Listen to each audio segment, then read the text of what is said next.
Kali ini kita akan membahas tentang Python lagi, tapi Python di chapter ketiga. Jadi kemarin kita sebelumnya memang sudah dibahas tentang chapter 1 dan 2 dari dasarnya sampai ada operasi ya, matematika dan lain sebagainya. Nah, untuk di chapter 3 ini kita akan masuk lebih dalam ke dalam materi Python. Karena nanti ada logika-logika dasar yang memang digunakan di dalam pemrograman Python ini. Oke, selanjutnya, nah di sini yang pertama kita akan belajar tentang input dari pemrograman Python. Jadi di pemrograman Python itu memang ada beberapa yang kita masukkan secara manual di dalam skripnya. Bisa juga kita masukkan secara luarnya atau dari interface luarnya dengan menggunakan input setelah pemrograman Python itu dijalankan atau di running. Lalu untuk selanjutnya di sini untuk input, apa itu input di dalam pemrograman Python? Input di sini merupakan masukan yang kita berikan ke dalam program. Jadi input yang kita berikan langsung ke dalam program tersebut. Lalu yang kedua, dari program tersebut maka akan memprosesnya dan menampilkan hasil outputnya. Jadi input yang dimasukkan kita akan masuk ke dalam programnya. Di dalam program tersebut nanti akan dilakukan proses untuk melakukan compiling atau melakukan eksekusi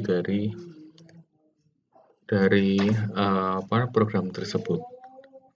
Lanjut dari selanjutnya di yang ketiga. Di yang ketiga di sini ada input, proses, dan output. Jadi di dalam Python memang ada 3 jenis itu.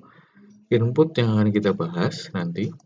Untuk prosesnya berarti nanti akan digunakan pada saat kita klik running-nya.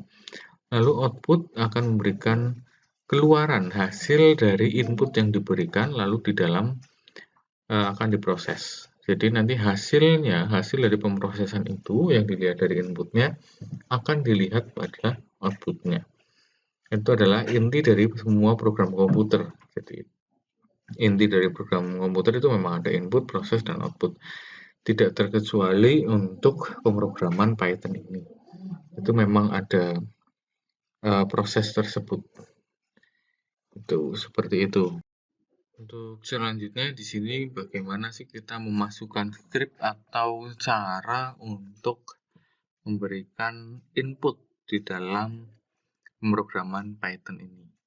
Jadi yang pertama kita akan memasukkan nama variabelnya. Jadi nama variabel yang ada di sini ya nama variabel yang pada umumnya yang kemarin kita sudah bahas. Bisa variabel nama, bisa nomor, bisa A, bisa B, bisa C, dan seterusnya. Lalu di sini kita masukkan sama dengan. Di sini masuk ke sama dengan. Jadi akan memberikan perintah apa yaitu ya di variabel tersebut. Lalu dimasukkan di sini ada input. Input lalu dibuka kurung buka ketik sebuah teks. Jadi sebuah teks yang menunjukkan inputnya apa gitu. Nanti memang lebih jelasnya di dalam prakteknya. Nah, apabila skripnya seperti ini, itu memang input yang diberikan itu harus string. Tidak boleh tipe lain, tidak boleh tipe integer dan lain sebagainya. Jadi kalau tulisannya sudah nama variabel sama dengan input, kurung buka, ketik sebuah teksnya di dalam, lalu ditutup, itu defaultnya dia string, bukan integer. Dan selanjutnya di sini contoh pada saat kita memasukkan variabel nama, di sini sama dengan input. Lalu kita ketikkan siapa nama kamu, di sini ya siapa nama kamu, lalu print nama. Pada saat di run, dia tidak otomatis atau tidak langsung memberikan hasil output, tapi dia akan menunggu input yang dimasukkan. Jadi siapa nama kamu di sini, dia akan keluar di bawahnya. Siapa nama kamu, lalu di situ akan kita ketikkan. Contohnya di sini kita ketikkan Joni gitu ya. Setelah diketikkan di enter, di sini ada Joni, ada tulisan Joninya di sini. Lalu di enter, bentuknya akan seperti ini. Siapa nama kamu, di bawahnya ada Joni. Seperti itu. Selanjutnya di sini kita coba untuk praktekkan gitu ya di dalam Jupyter Notebook-nya di Anaconda. Contohnya tadi nama gitu ya. Jadi kita masukkan nama sama dengan input.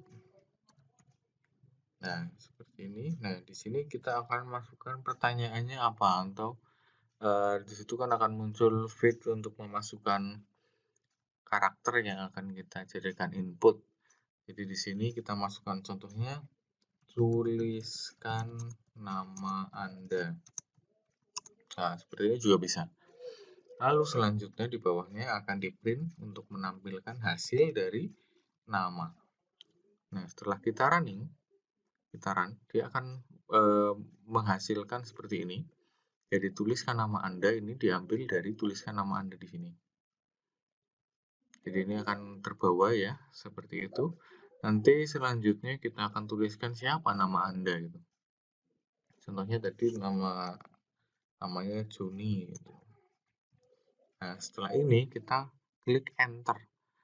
Klik enternya, otomatis di situ tuliskan nama Anda, ini input yang kita masukkan tadi. Lalu di sini print nama, berarti nanti akan muncul Joni. Seperti itu, diambil dari input yang tadi kita masukkan. Nah, kalau seperti ini, memang itu masuk ke dalam mode atau tipe dari string. Jadi string itu akan muncul secara otomatis. Nah, itu salah satu contoh untuk inputnya. Di sini kita kembali ke materinya. Nah, bagaimana kalau input yang kita gunakan itu inputnya berupa integer? Jadi sama seperti tadi, dari situ ada nama variabelnya, lalu di sini bedanya ada integernya. Jadi di sini menegaskan bahwa input yang dimasukkan akan berubah menjadi tipe integer, bukan string lagi. Kalau tadi kan string, kalau tipe integer akan berbeda. Jadi di sini tipe angka yang nantinya bisa ditambah, bisa dikurang, bisa dikali, bisa dibagi dan seterusnya. Jadi makanya di sini ditambahkan integer. Nah, belakangnya itu sama, input sebuah teks yang tadi ya, seperti itu sama persis. Jadi untuk contohnya di sini, ketika kita masukkan nomor gitu, dan di sini udah ada integer, input untuk scriptnya, di sini tuliskan masukkan angka gitu. Lalu print nomornya. Maka pada saat kita masukkan angka, akan muncul kolom untuk mengisi angkanya gitu.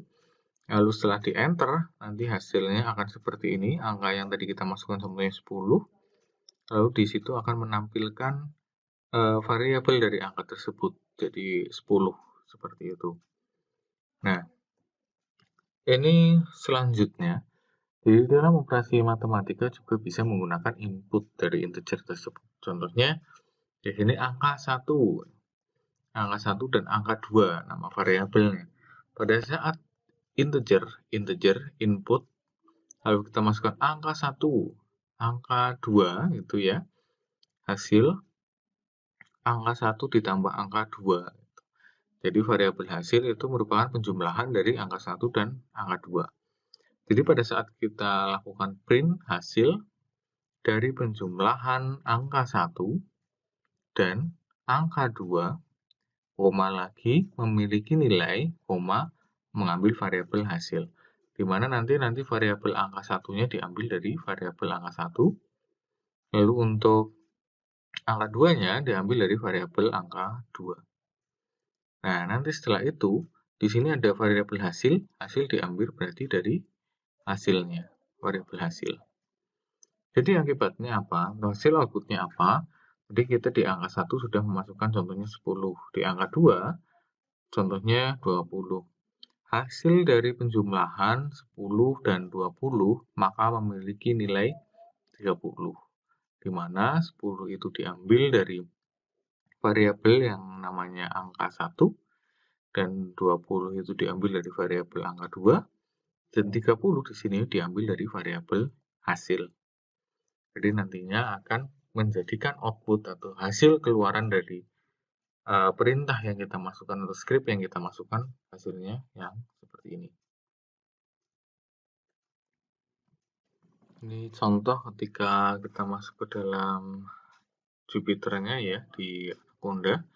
Kita masukkan tadi angka 1, angka 2, ada integer input angka 1, angka 2. Di sini lalu ada hasil sama dengan angka 1 ditambah angka 2. Print hasil dari penjumlahan sekian-sekian gitu ya.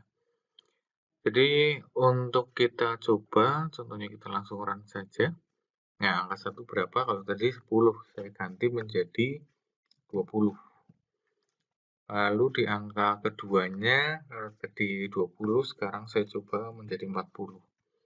Maka hasil dari penjumlahan 20 dan 40 yang diambil dari ini memiliki nilai 60, di mana 60 itu adalah diambil dari variabel hasil, di mana 20 ditambah 40. Maka untuk variabel hasil memiliki nilai 60. Nah, itu adalah input berupa integer gitu ya, dimasukkan ke dalam variabel input gitu. Jadi nanti dimasukkan ke dalam penjumlahan. Jadi ini merupakan ya contoh sederhana dari pemrograman kalkulator gitu ya. Bisa ditambah, bisa dikurang, dikali, dibagi. Tergantung di sini untuk operator Python-nya pakai apa. Kalau ditambah ya ditambah, kalau dikali berarti pakai bintangnya, dibagi pakai slash gitu ya. Dikurangi ya pakai min. Itu tergantung nanti kalian mau dibuat seperti apa. Itu salah satu contoh apabila input diubah menjadi integer, lalu di dalam integer itu akan dijumlahkan. Jadi ini contoh sederhana dari aplikasi apa atau script yang menyusun dari aplikasi kalkulator yang sering kita gunakan. Jadi itu ya yang kita pelajari sedikit atau ya tidak terlalu banyak untuk input tadi. Input bisa berupa integer. Nah, sebenarnya untuk kalian bisa mengembangkan lagi tidak hanya integer, bisa boolean, bisa string, bisa dan lain sebagainya gitu ya. Itu bisa kalian kembangkan lagi dengan materi yang kemarin di Python chapter 2. Itu bisa digabungkan ke situ, di-combine ke situ untuk yang tipe-tipe datanya. Sama operasi matematikanya. Bisa seperti itu.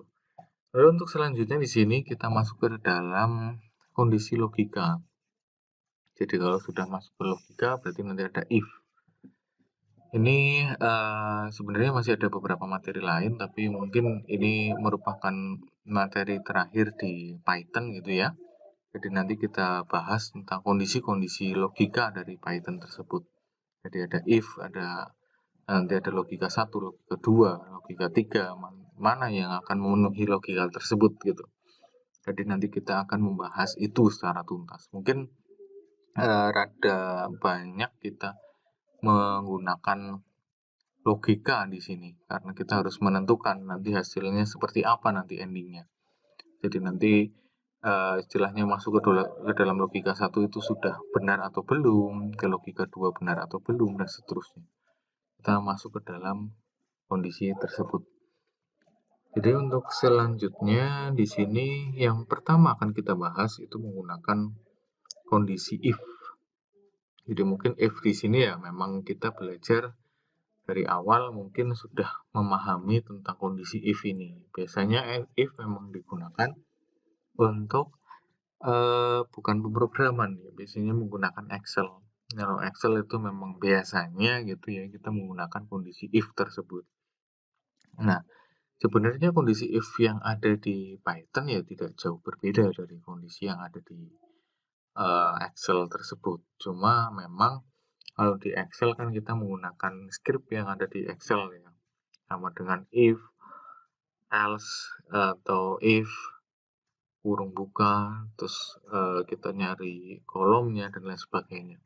Tapi kalau kita di dalam Python, nanti kita menggunakan kondisi if ini menggunakan full script yang ada di Python. Tapi memang script yang digunakan di Python bisa tergolong mudah gitu dan simple, mudah dipahami. Jadi apa yang saya sampaikan tadi, ada input, ada operasi matematika, ada integer dan lain sebagainya. Silahkan nanti di jam LMS juga jangan lupa untuk dicoba apa saja yang tadi sudah saya jelaskan gitu ya, biar nantinya lebih memahami apa sih maksudnya ini Python-nya, maksudnya dari script ini itu apa, kan seperti itu. Jadi di sini untuk kondisi if sendiri sebenarnya untuk pengambilan keputusan yang digunakan untuk mengantisipasi kondisi yang terjadi pada saat program itu dijalankan atau menentukan tindakan apa yang diambil sesuai dengan kondisi yang ada saat itu. Jadi di Python sendiri itu ada beberapa statement atau kondisi. Di antaranya ada if, nanti kita pelajari if terlebih dahulu. Setelah if kita memahami bagaimana cara kerjanya dan lain sebagainya, nanti kita akan belajar tentang else. Nanti kita belajar tentang else gitu ya. Nanti setelah itu ada satu kondisi lagi, ada elif. Nah, kondisi if ini digunakan untuk mengeksekusi kode jika kondisi bernilai benar atau true. Itu ya, bernilai benar. Jika kondisinya bernilai salah, maka statement atau kondisi if tidak akan dieksekusi. Itu cara kerja dari if tersebut. Ya mungkin memang lebih mudahnya kita akan masuk ke dalam praktikum gitu ya. Cuma di sini gambaran awalnya ada if, berarti di situ ada kondisi yang dimana harus terpenuhi. Berarti kalau kondisi tersebut tidak terpenuhi, berarti kita akan masuk atau tidak menjalankan kondisi tersebut. Itu ya, jadi akan dilewati. Jadi yang tadinya harus masuk ke dalam kondisi if, kok ternyata nggak cocok gitu ya, berarti kita langsung melewati atau tidak mengeksekusi dari kondisi if tersebut. Nah, ini ada contoh script ya, kondisi if, nanti kalian bisa mencobanya di laptop masing-masing. Di sini ada dua if, jadi kondisi if ya tadi ya, apabila dia akan dieksekusi oleh pemrogram atau programan Python ini jika bernilai benar. Nah, maksudnya kayak gimana? Contohnya ada variabel nilai. Dan variabel nilai tersebut bernilai 9. Ini merupakan integer ya, 9. Jika kondisinya benar true, maka program akan mengeksekusi perintah di bawah. Contohnya if nilai ini berarti ya diambil variabel nilai ini apakah lebih besar dari 7? Kalau iya, berarti dia akan mengeksekusi ini 9 lebih besar dari angka 7. Nah, selanjutnya kondisi selanjutnya di sini ada lagi if di sini. If akan membandingkan lagi. Membandingkan di mana? Membandingkan nilai tersebut, nilai yang ada di 9 ini, apakah lebih besar dari 10? Nah, seperti itu. Nah, apabila nilai tersebut memang lebih besar dari 10, maka akan muncul atau akan tertampil 9 lebih besar dari angka 10. Nah, bagaimana kalau 9 ini memenuhi if pertama tapi tidak memenuhi if kedua? Berarti nanti if pertama dia akan dijalankan, berarti akan muncul ini ya, tulisan ini. Nah, di kondisi kedua itu tidak sesuai, karena memang 9 tidak lebih besar dari 10. Maka di sini akan tertampil atau tidak? Jawabannya tidak akan tertampil ini. Karena dia tidak memenuhi syarat dari if yang kedua. Seperti itu. Itu adalah salah satu kondisi if itu contohnya. Nah, apabila kita masuk ke dalam script Anaconda, pada saat kita masukkan nilai 9, di sini maka hasilnya hanya 9 lebih besar dari angka 7. Seperti tadi yang sudah saya jelaskan. Karena apa? Dia hanya sesuai dengan kondisi if pertama. Sedangkan jika dimasukkan ke dalam kondisi yang kedua, itu tidak dapat dieksekusi karena nilai 9 ini tidak sesuai atau tidak lebih besar dari angka 10. Makanya di sini untuk string ini tidak akan keluar. Hanya keluar if atau kondisi if yang pertama saja. Sekarang di sini kita masuk apabila di dalam anaconda yang tadi ya, mungkin ada kondisi if tapi kita gabung dengan nilai. Jadi sebagai contoh di sini variabel nilai kita masukkan integer input yang tadi ya. Silahkan masukkan angka. Kondisi pertama, nilai lebih besar dari 7 maka akan tertampil nilai tersebut lebih besar dari angka 7.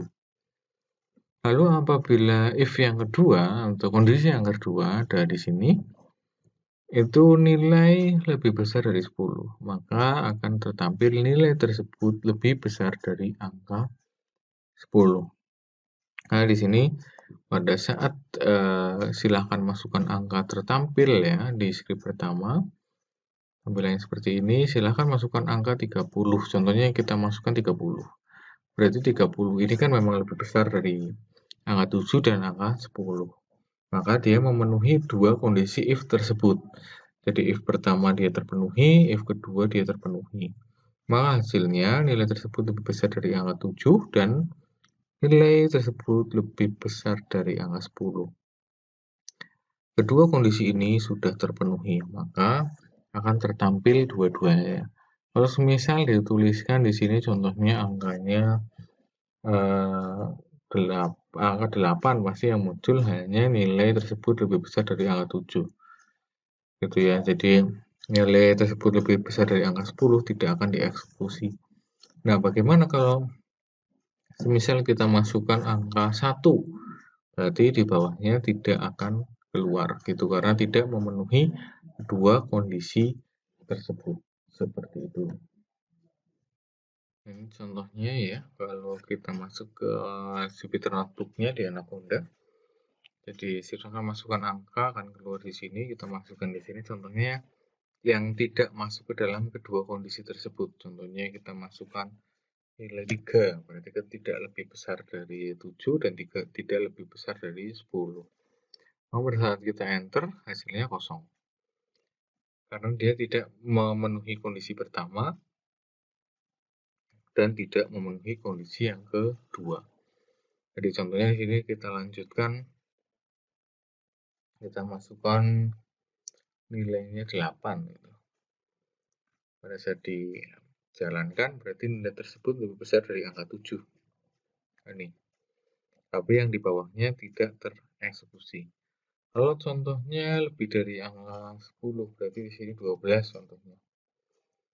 Nah, berarti kalau 12 memenuhi dua syarat if tersebut. If yang pertama lebih besar dari 7, if yang kedua lebih besar dari 10, maka dua kondisi if tersebut akan dijalankan. Karena dia memenuhi syarat dari dua kondisi if. Selanjutnya di sini kondisi yang selanjutnya dari if ada if else atau else gitu ya. Jadi kondisi else ini biasanya memang sering digunakan setelah if karena pada dasarnya di sini akan mengarahkan apabila kondisi if tersebut tidak sesuai, maka secara otomatis dia akan masuk ke dalam kondisi else. Nanti di sini contohnya ada pengertiannya, kondisi if else adalah kondisi di mana pernyataan bernilai true itu akan masuk ke dalam if. Tetapi jika nilainya false, maka akan mengeksekusi kode di dalam else. Jadi ada dua kondisi tersebut. Jadi ada if, ada else. Contohnya seperti itu.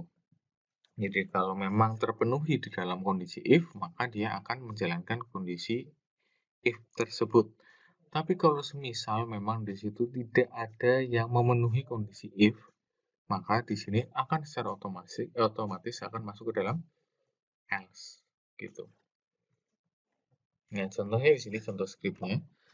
Jadi kita coba menggunakan kondisi if else di mana yang pertama ada variabel nilai gitu ya. Nilai ini berisikan 3 contohnya. Jadi di sini if nilai atau variabel nilai itu ini ya diambil dari sini.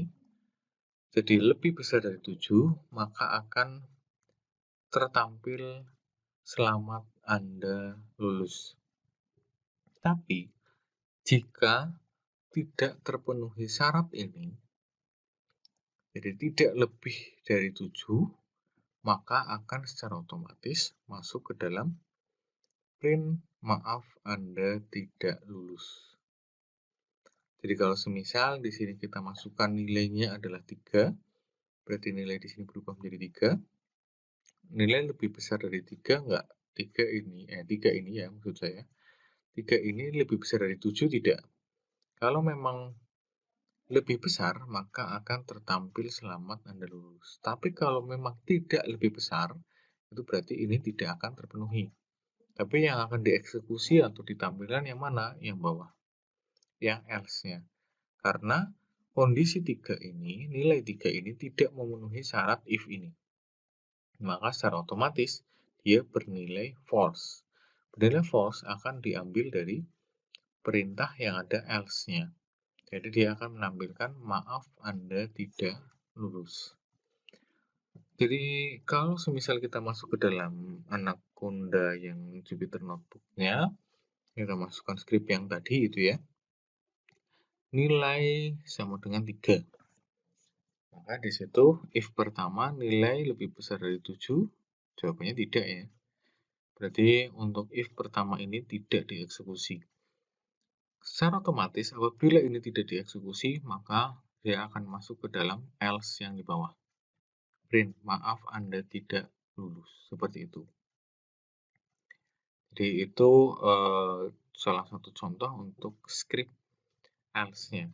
Nah, kalau untuk penulisannya, print yang ada di sini tidak sejajar dengan if, tapi ada tab-nya. Biasanya kalian dicoba dengan tab. Ditambah tab baru tuliskan print. Di sini juga sama, else ada tab-nya baru print. Itu baru bisa dieksekusi. Nah, di sini contoh kita masukkan nilai input. Jadi kita masukkan nilainya. Yang pertama nilai, variabelnya sama ya. Itu kita masukkan integer, input, masukkan nilai. Lalu perintah bawahnya sama seperti yang tadi. Pada saat kita masukkan nilainya ternyata 8. Berarti yang muncul adalah selamat Anda lulus. Karena apa? 8 ini dia akan memenuhi syarat pertama atau syarat if yang tadi. Lalu maka hasilnya akan selamat Anda lulus. Tapi apabila kita contohnya masukkan bukan angka 8, tapi angkanya saya masukkan menjadi angka 6 gitu ya. Angkanya 6. Berarti kalau misal di sini ada angka 6 gitu. Nilainya kita masukkan 6, yang keluar yang mana? Berarti yang keluar adalah yang maaf Anda tidak lulus. Nah, sekarang kalau semisal kita masukkan nilai 7. Apa yang akan muncul? Yang akan muncul yaitu yang else juga. Maaf Anda tidak lulus. Loh, kenapa kok 7 masuknya malah maaf Anda tidak lulus? Dilihat di dalam operasi matematikanya ya. Operasi pembandingnya itu ya di sini adalah lebih besar, bukan lebih besar sama dengan. Jadi kalau lebih besar di sini berarti kan 7 tidak memenuhi syarat. Makanya dia di 7 itu akan tertampil yang di bawah. Maaf Anda tidak lulus. Itu contoh script di Anaconda apabila kita memasukkan integer di dalam input yang dimasukkan ke dalam else gitu. Nah, untuk selanjutnya kondisi elif. Nah, di sini kondisi elif adalah kondisi yang dimana memang if-nya banyak gitu ya. If-nya banyak. Contohnya ada beberapa kondisi, ada kondisi pertama, nanti ada elif kondisi kedua, ada elif kondisi ketiga dan seterusnya. Jadi ada beberapa kondisi yang memang akan dilakukan pencocokan gitu antara satu dengan yang lainnya. Kalau yang tadi, kalau kita menggunakan yang else ini, bukan yang tadi yang else ya. Kita kalau menggunakan else itu apapun yang tidak bernilai benar akan masuk ke dalam else. Ya, kayak tadi yang nilai 3, ini kan sudah tidak memenuhi syarat pertama, berarti dia akan masuk ke dalam else secara otomatis. Gitu. Jadi tidak memenuhi, langsung ke situ. Tapi beda dengan kondisi elif. Kalau elif, dia akan mencocokkan antara satu kondisi dengan kondisi yang lain. Jadi sebagai contohnya ada variabel namanya hari ini. Nah, hari ini itu kita contohnya masukkan string berupa minggu gitu. Nah, di sini yang pertama if. Jadi jika cocok ya untuk variabel hari ini sama dengan, kalau memang di operasi pembanding itu sama dengan menggunakan sama dengan 2 kali gitu ya. Bukan sama dengan 1 kali tapi sama dengannya 2 kali. Nih yang ini. Nah, hari ini, variabel hari ini sama dengan Senin atau tidak. Kalau variabelnya sama dengan Senin, maka akan menampilkan saya akan sekolah. Seperti itu. Jadi kita akan melakukan yang pertama pencocokan dengan ini dulu. Di sini cocok tidak gitu. Oh, ternyata tidak cocok, berarti masuk ke dalam logika yang kedua. Nah, logika yang kedua tidak menggunakan if lagi, tapi menggunakan elif. Nah, di sini logika yang kedua, kita masukkan lagi variabel hari ini itu sama dengan Selasa tidak. Ternyata kan hari Minggu tidak sama dengan Selasa. Berarti ini tidak akan keluar juga, sama seperti yang kondisi pertama. Lalu kita lihat cocokkan dengan kondisi yang ketiga. Hari ini, variabel hari ini, apakah Rabu? Jawabannya tidak juga, berarti tidak sesuai juga. Dia akan mencocokkan lagi. Apakah Kamis? Tidak juga. Apakah Jumat? Tidak juga. Apakah Sabtu? Tidak juga. Nah, sekarang apakah hari variabel hari ini adalah Minggu? Jawabannya iya. Berarti sudah bisa ditebak bahwa output dari skrip tersebut adalah saya akan libur, bukan saya akan sekolah. Nah, sebagai contoh di sini, apabila kita masukkan skrip di Anaconda gitu ya, hari ini kita masukkan seperti tadi ada Minggu, Senin, Selasa, Rabu, Kamis, Jumat, Sabtu, nanti dia akan mencocokkan, maka outputnya hanya ada di sini. Saya akan libur. Hanya itu saja. Nah, kalau semisal kita gabungkan antara script elif dengan script input. Nah, di sini input tidak menggunakan integer karena dia sifatnya memang string ya. Tipenya memang string, bukan integer. Jadi contohnya di sini ada variabel hari ini. Kita masukkan input, masukkan hari. Nah, nanti masukkan hari ini akan muncul ke dalam yang ini. Masukkan hari.